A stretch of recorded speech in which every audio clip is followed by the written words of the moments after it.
South Asia ছাড়া আর কোন সভ্য দেশে কি আছে এরকম স্পেস যে এখানে ক্যাম্পাসে ক্যাম্পাসে দল ভিত্তিক পলিটিক্যাল পার্টি থাকবে? এটা কোথায় থাকে?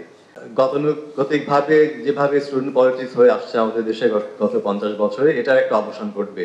কারণ এই স্টুডেন্ট পলিটিক্স দ্বারা আমরা খুব বেশি উপকৃত হয়েছি বলে আমি বা আমাদের টাস্ক ফোর্স মনে করে না। কারণটা এখানে যে আমরা দেখি যে পলিটিক্সের নামে যেটা হয় এটা শিক্ষকদের মধ্যে চলে যায়, ছাত্রদের মধ্যে চলে যায়, এবং পুরো যে এখানে যে স্পেসটা তৈরি হয় শিক্ষাঙ্গনে, সেটা এক ধরনের খুব ক্রুড ইকোনমিক একটা করাপশনের জায়গায় চলে যায়। হ্যাঁ, বেশিরভাগ ক্ষেত্রে আমি সেটাই দেখি। কাজে এই ধরনের স্পেস কেন থাকবে? কোন সভ্য দেশে কি আছে নাকি? একমাত্র আমাদের সাউথ এশিয়া ছাড়া আর কোন সভ্য দেশে কি আছে এরকম স্পেস যে এখানে ক্যাম্পাসে ক্যাম্পাসে দল ভিত্তিক পলিটিক্যাল পার্টি থাকবে? এটা কোথায় থাকে?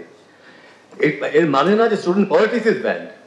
Student political party aligned with national political parties. This is what we are against.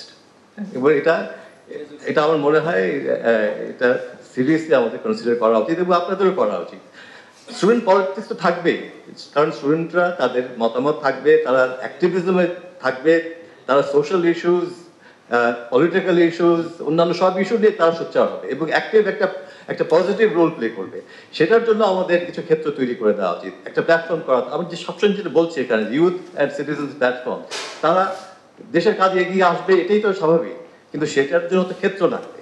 এখন শুধু ক্ষেত্র যদি একমাত্র হয় শাহবাগে এবং মহাখালীর মোড়ে, তাহলে তো এইটা তো কোনো স্টুডেন্ট পলিটিক্স যদি এইটা আমরা চাই তাহলে থাকবে, কিন্তু এটা নিয়ে তো রিথিঙ্ক করার আমাদের একটা ক্ষেত্র তৈরি করতে হবে।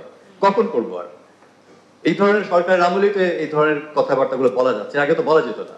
তো এখন যদি না বলি কখন বলবো? এগুলো আপনারা সবাই বলেন, কিন্তু এখন এটাকে এভাবে তুলে ধরছেন যেটা একটা আকাশ থেকে পড়ে এসছে, তা তো না। This has been in our mind for a long time.